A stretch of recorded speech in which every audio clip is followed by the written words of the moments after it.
मित्रों नमस्कार, मैं हूं राकेश कुमार। आप देख रहे हैं मत अभिमत। मित्रों, जब वित्तीय वर्ष समाप्त होने लगता है तो सारे विभाग की कार्य प्रणाली बदल जाती है, काम में गति आ जाती है, समीक्षा बैठकें होने लगती हैं और तब यह देखा जाता है कि क्या विभाग द्वारा काम किया गया, क्या लक्ष्य था, नहीं था, इन सारे चीज़ों पर तब विचार होने लगता है। लेकिन साल भर इस पर बहुत ध्यान नहीं दिया जाता है। ये आम देखने को मिलेगा और सभी विभागों में कमोबेश यही स्थिति रहती है। अब देखिए, अभी राजस्व एवं भूमि सुधार विभाग द्वारा सर्वे कराया जा रहा है। इसको लेकर तमाम तरह की बातें आप जानते हैं, हमने भी बहुत वीडियो दिया है। लेकिन जब राजस्व एवं भूमि सुधार विभाग ने जो उसको रेवेन्यू कलेक्शन का लक्ष्य था उसकी समीक्षा की, तब उनको समझ में आया कि हम अभी बहुत पीछे हैं। ये वित्तीय वर्ष 2025-26 में 6 करोड़ रुपए के राजस्व वसूली का लक्ष्य रखा गया था।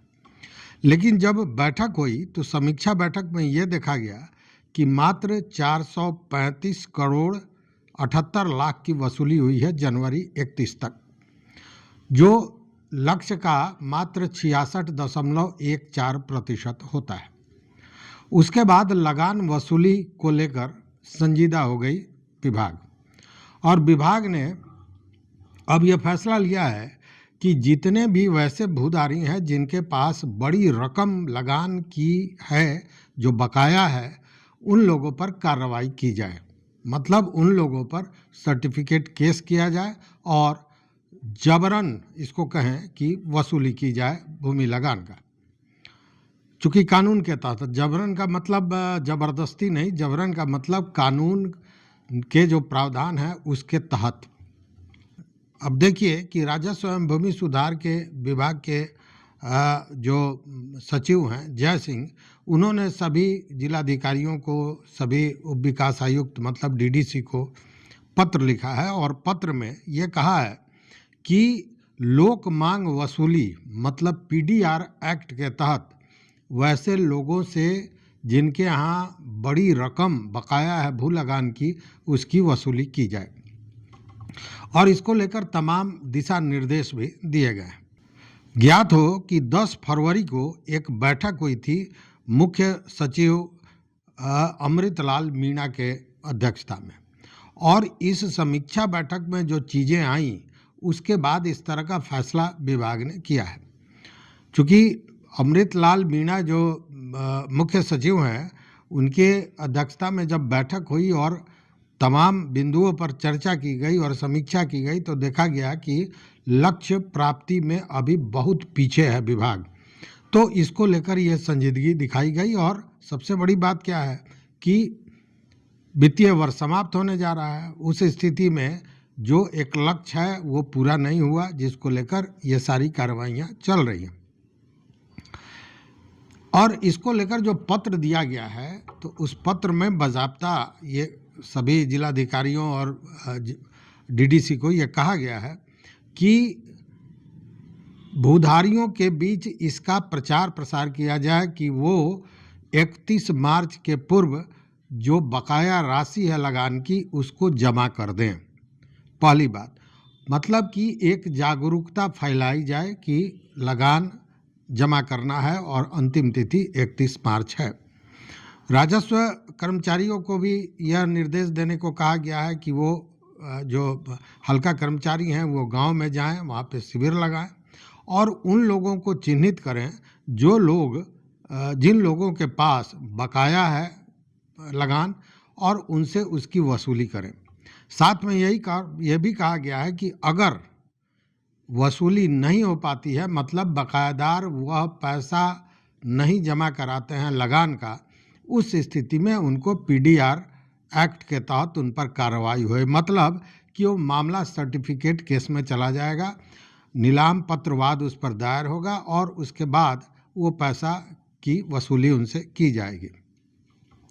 लेकिन सबसे महत्वपूर्ण बात जो है वो समझिए, सबसे महत्वपूर्ण बात यह है कि अगर जमीन का प्रकृति बदल गया है तो उस हिसाब से उनसे कर वसूली करनी है। अब ज़मीन की प्रकृति बदलने का मतलब, मान लीजिए कि किसी के पास ज़मीन है 1 बीघा जिस पर उसको कर देना है, लेकिन वह ज़मीन पूर्व में खेती की रही होगी, लेकिन विकास हुआ तो ज़मीन का भी विकास हुआ, उस क्षेत्र का विकास हुआ, और अब वो ज़मीन व्यावसायिक स्तर पर आ गया है, या यूँ कहे कि आवासीय हो गया है। तो अब जब उनसे लगान लिया जाएगा तो उस स्तर पर लिया जाएगा, ये कहना है पत्र में जो दिशा निर्देश दिया गया है सचिव द्वारा, ये कहा गया है। तो ये एक बड़ा महत्वपूर्ण मामला है कि ज़मीन की का प्रकृति जिस हिसाब से होगा उस हिसाब से लेना है। अमूमन होता क्या था, मैंने आपको पहले भी बताया था कि लोग करते क्या थे कि ज़मीन का जो लगान देना है एक बार 10 बरस रुके और 10 बरस के बाद जमा कर दिए, लेकिन अब वो स्थिति नहीं है। अब जब कर्मचारी जाएगा आपके खेत पर, आपकी ज़मीन पर, तो देखेगा कि ज़मीन की प्रकृति क्या है और उसके हिसाब से जो लगान का दर निर्धारित होगा उस हिसाब से आपसे पैसा लिया जाएगा, यह कहा गया है। देखिए, इसके पीछे कई कारण है। एक तो जो लगान है उसको आप देखिए कि पहले बहुत सा ऐसा केस मेरे सामने आया है जिसमें लोगों का कहना है कि हमने पैसा जमा कर दिया, पैसा एक बार हम 5 साल का जमा किए और वो उस दस्तावेज मतलब रजिस्टर में दर्ज नहीं किया गया, अब भी वहाँ पे बकाया दर्शा रहा है। अब इसके पीछे क्या घालमेल है आप समझ सकते हैं। पहले भी आपको याद होगा जब केवल रसीद पर होता था तो एक बार एक बड़ा स्कैंडल आया था कि लगान रसीद ही डुप्लीकेट बना के बांटा गया था।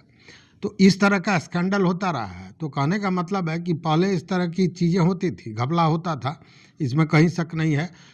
घपला, गलत लगान का रसीद भी दिया जाता था, पूर्व में दिया गया है, ऐसी घटनाएं हैं। दूसरी बात कि लगान ले लिया गया, सही रसीद पर लिया गया, लेकिन वो जमा भी हो गया, सरकार के अकाउंट में वो गया भी, लेकिन हुआ क्या कि वो जो दर्ज करना चाहिए था रजिस्टर पर वो दर्ज नहीं हुआ, तो वहाँ पे बकाया दिखा रहा है। अब जिसके पास वो रसीद होगा वो रसीद दिखा के उसको तो करा सकता है, लेकिन जिसके पास वो रसीद उपलब्ध नहीं होगा उसका तो गया। तो इस तरह की बहुत सी दिक्कतें हैं, परेशानियां हैं। बावजूद इसके लगान अगर जमा नहीं आपने किया है और आप पर मोटा रकम है तो ये मान के चलिए कि नीलाम वाद आप पर होगा पीडीआर एक्ट के तहत। आपको ये जो लक्ष्य है इसको आप ऐसे भी समझिए कि 10 लाख ऐसे जमाबंदी हैं जिसको सरकार संदेह के घेरे में रखे हुए है, 10 लाख, और 48 लाख से ज़्यादा जमाबंदी है जिसमें भू लगान का विवरण दर्ज ही नहीं है।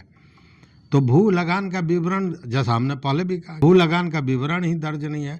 तो ये सारी परेशानियां हैं, शिकायतें हैं, लेकिन बावजूद इसके जो समय है उस पर लगान जमा होना चाहिए। अगर आप लगान नहीं जमा किए हैं, मोटी रकम आपके ऊपर बकाया है, तो निश्चित रूप से ये सर्टिफिकेट केस इस बार सरकार करेगी। तो एक महत्वपूर्ण जानकारी थी। और दूसरी बात जो मैंने कहा सबसे महत्वपूर्ण, कि ज़मीन की प्रकृति के अनुसार जो अनुपातिक दर होगा उस पर आपसे लगान वसूला जाएगा अगर ज़मीन की प्रकृति बदली है। और अमूमन आप देखिएगा कि बहुत से जगह पे ज़मीन की प्रकृति बदली है, खासकर वैसा क्षेत्र जो पहले गांव में था अब नगर निगम में, नगर पालिका में आ गया, वो सब अब रिहायशी होते जा रहा है। अब नगर निगम में तो खेती करने का मामला बनता नहीं है, तो उस स्थिति में इन सारे चीज़ों का लगान बदलेगा और बदले हुए दर पर ये लगान देना होगा। तो ये एक महत्वपूर्ण जानकारी थी, तो मुझे लगा कि आप मित्रों के साथ शेयर करना आवश्यक है। देखते रहिए मत अभिमत। इससे जुड़ा हुआ कोई मामला आपके पास हो तो ज़रूर बताइएगा। और अगर चैनल पर नए हैं, अब तक आपने सब्सक्राइब नहीं किया, तो मेरा निवेदन है कि सब्सक्राइब कीजिए, लाइक कीजिए, दोस्तों के साथ शेयर कीजिए, ताकि तमाम लोगों तक ये जानकारियाँ पहुँच सकें। देखते रहिए मत अभिमत। बहुत बहुत धन्यवाद, कोटिशाह आभार।